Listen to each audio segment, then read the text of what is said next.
Welcome to IHIP News. Pumps is smiling from ear to ear because that was a fantastic clap. It was. I have to say, it was great. And we've decided to give Pumps the day off in modeling merch. And I am now the model, and we have the bone white crew neck.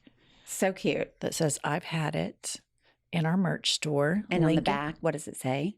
See you next Tuesday. See you next Tuesday. Mm-hmm. It's my favorite part of that shirt, other than the color, which I love. All right. Today we have a special news segment prepared by America's greatest legal mind, and that is none other than Pumps. Pumps, what do you have in store for our viewer today?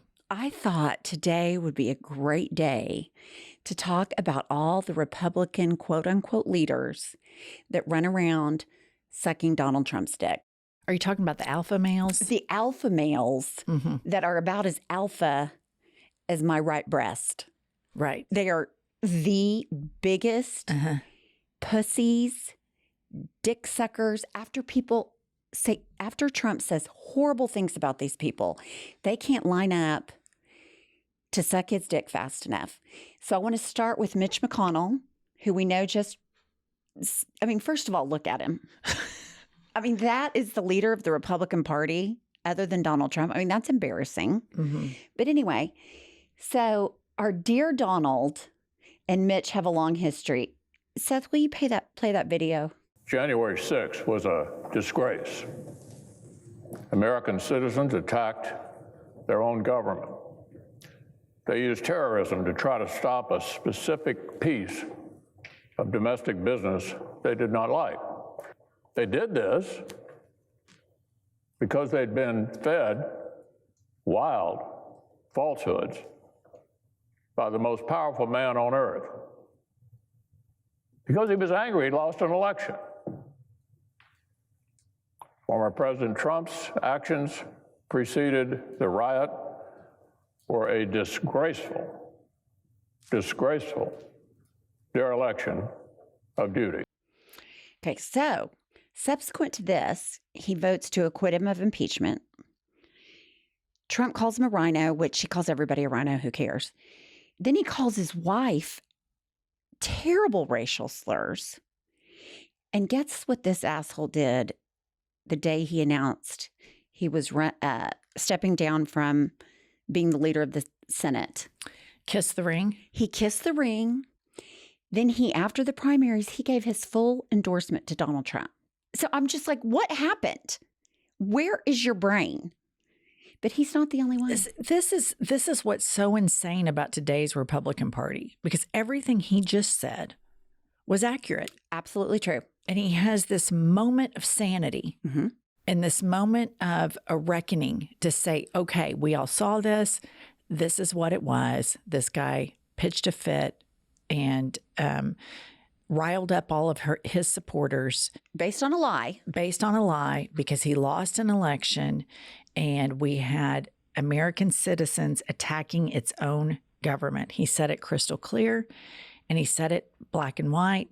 And then all of a sudden, here he is on his way out the door, kissing the ring of an insane person, completely insane. And here's the deal. I am no Mitch McConnell fan. No. But there was this school of thought that back in the day, because he and Biden were senators together for a long time, and Lindsey Graham and John McCain, that there was they disagreed on pretty much everything politically, but they agreed in the system of government that we chose, that we are following. And now there just seems to be disagreement. Post this speech, there seems to be disagreement in the way the government should run. One person running and one party believes in democracy and preserving American institutions. The other party believes in autocracy. Full stop. So the differences are no longer policy differences. They're fundamental differences in government. And his wife is an Asian woman. Correct. And was appointed by Donald Trump to be in his cabinet. Yes. And then he just starts browbeating her with racial slurs when she resigned from being his cabinet after January 6th. Isn't that correct? That's absolutely correct. And isn't basically everybody that was in Donald Trump's cabinet, haven't they all distanced themselves from him and said that they wouldn't vote for him? The majority have not only said they want to distance themselves, they're saying he's a clear and present danger to democracy. Right. So, but he surrounds himself with the best people. Don't forget that. Yeah. And he's getting indicted for you. Yeah, well, he's getting indicted for me, for you. Mm-hmm. It's like Oprah. For you, an indictment for you, an indictment for you. What a fucking clown show. He's a clown. Okay. It's just, it would be hilarious if it wasn't so dangerous. Correct. I would have a lot more fun if it wasn't so dangerous. Okay, so who's next we in have this pussy parade? The next in the pussy parade is Lindsey Graham, the esteemed senator from South Carolina, who in 2016 made these comments about Trump. Basically, what this says is, I just don't think Donald is a reliable conservative Republican. And quite frankly, he lost me when he said my friend John McCain was a loser because he was captured as a POW, which we don't talk about how obnoxiously offensive that is. He lost me when he accused George W. Bush of lying to the American people and thinks Putin's a good guy. So I just can't go there. Okay, that's Lindsey Graham in 2016. On Twitter, he says, if we nominate Trump, we will get destroyed and we will deserve it. Fast forward to this year. This is one of my favorites. Trying to destroy Donald Trump because they fear him at the ballot box. To the conservatives out there, make sure you vote. If you got friends, make sure they vote. If you don't have any friends, go make some friends. But you need to help this man, Donald J. Trump, give the president some money to fight this. This is going to destroy America. He's crying. He's in tears. I don't know if you got that. No, I did. And he's over here just motherfucking on Fox News. He's over on Fox News it is unbelievable to me the amount people will compromise themselves in service to Donald Trump. They will compromise their views, their integrity, their courage. They will compromise everything that makes someone a leader. They will compromise it in a heartbeat for this fucker. Lindsey Graham, that is just such a pitiful case. Pitiful. Of a person. Because here he is, and he talks about family values and wants to control women's bodies and all of these other just trash conservative policies. And he himself is a single man that has not procreated. So by his logic, he's the problem. Right. But it's just like these buffoons, all of these old, crusty, white buffoons, I think everybody universally has had it with, unless you are an old, crusty, white buffoon. Right. Or a racist, homophobic person. Or Governor Kittenhills. Yeah. Okay, so next, this is one of my personal favorites.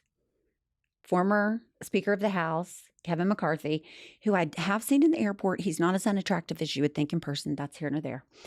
This is what he said after January 6th. I've had it with this guy. What he did is unacceptable. Nobody can defend that, and nobody should defend it. So Kevin McCarthy, he's talking to the Republicans on the phone when this all happens. And he says, I've had it with this guy. I've had it with this guy. I know. I love it. And then 4 days later, he's down kissing the ring, sucking the dick. Here's their picture together. There they are, the two lovebirds.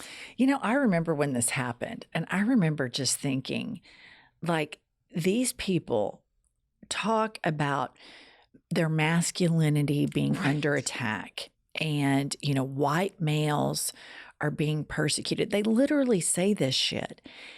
And these are the biggest pussies on the planet, in the country, that they cannot stand up to this criminal. Right, criminal. Career criminal. The way that they bend the knee to him is so gross. And you know what's fascinating? Mitt Romney, the Mormon, he is the only one that is, somewhat mainstream, that everybody knows his name, that has stood up to him. The only one. He will not, under any circumstances, sit there and be duplicitous about Donald Trump. And I mean, I didn't vote for Mitt Romney, but there's a decency there. Right. That he will call out exactly what everybody else is seeing. The three that you've mentioned thus far are gaslighting the public, themselves, and they're just pussies. They're just pussies. They're awful. And then one of my more favorite politicians is Ted Cruz. I mean, Ted Cruz is a special case of dickhead. So when Trump and Ted Cruz were running against each other in 2016, Trump tweets this about his wife. Be careful, lying Ted, or I will spill the beans on your wife. Cruz firing back, posting, if you try to attack Heidi, you're more of a coward than I thought. So in addition to calling Heidi ugly, him calling Trump a coward, he also said that his dad, Cruz's dad, was involved in the assassination of JFK with zero factual evidence. Okay, fast forward to just about 3 or 4 months ago. Here we go. I believe this race is over. So I am proud to endorse Donald Trump for president of the United States. I look forward to supporting him enthusiastically. The ability to take shit from this man and lower yourself to get under such a scumbag, it amazes me. They are pussies. They are the biggest beta males in the history of the world. And that's just like 4 that I came across. Oh, there's so many more. There's so many more. And, Marco Rubio, there's just a parade of these men that you can line out that when in 2015 and 16, during the Republican primary, they all sounded alarm bells. They were horrified. They were mortified. They were saying that Donald Trump is a clear and present danger to democracy. Then they all fell in line, and then he got into office. And then after January 6th, for about 5 minutes, some of them had a moment of clarity. Right. And then they all kissed the ring and bent the knee, because this is the biggest jet stream of bullshit. These guys have no principles. None. No ethics. None. No morals. Nope. These men are full-blown prostitutes. Absolutely. In every sense of the word. They like to demean women, and they use stereotypes of like their behavior and project it onto women, because every projection is a confession for these guys. Every accusation is a confession. These Lindsey Graham, Ted Cruz, Mitch McConnell, collectively, these men have done nothing good for this country. No. Except for embarrass us. They are stuck in a different century. And I just want to say, and this might not be the most PC thing that we've ever said, but I'm just going to say it. I'm going to go ahead and put it on the permanent record, and I want it blasted. Ted Cruz has got to be the most unfuckable man in the history of the world. I could not agree more. I mean, he's got to be right up there. He is grade A unfuckable. And don't you know that Heidi has probably not fucked him since he kissed the ass of somebody that called her ugly. Right. And let's not forget, just to do a little reminiscing here, he is so hated that even his friend group and his neighbors, when he fled to Cancun during the mass power outage of Texas, they all sent the text messages to the press. Right. That's how much they hate him. Even his friends hate his guts. Even his friends hate his guts. And it's undisputed. Everyone, what's the saying in White House? Like, the only thing that unites politicians in D.C. is the unified hatred of Ted Cruz. Yeah, he is. And here's the deal. We're our state neighbors, Texas. And so I understand like some of the psychology that permeates through these evangelical white supremacist crowds. But come on. He's the worst. Fucking Ted Cruz. But here's the deal. This is a clown car full of fucking white supremacist clowns. You know, Kevin McCarthy thought he was hot shit, and then he gets fired from his job and replaced by a cuckoo for Cocoa Puff man that has fireside chats with God, wherein God tells him, hey, you're Moses. I mean, these people are all insane. They're getting crazier, and Trump has been an accelerant that has made them even more batshit crazy. And you just cannot stop browbeating the hypocrisy and the insanity of what these people are. And I'm tired of people where we live saying, well, both sides are crazy. No. You don't have, I'm not saying that the left is perfect, but you don't have this level of blatant hypocrisy and beta male pussy behavior. You just don't have it. You just don't. You don't. You don't. So those are just some of my favorites. It's just a great presentation, Pumps, and it's a great reminder to everybody out in the world that America can produce some of the biggest pussies on the planet, and they need to be voted out ASAP. I could not agree more. Mm-hmm. All right, that'll do it. Please join us for our podcast. Join us on Patreon for our hit new podcast called Girl Please. Go buy some merch. Join us on tour, and Pumps tell them. We will see you when we feel like it. It's so entertaining to have the vein. So good.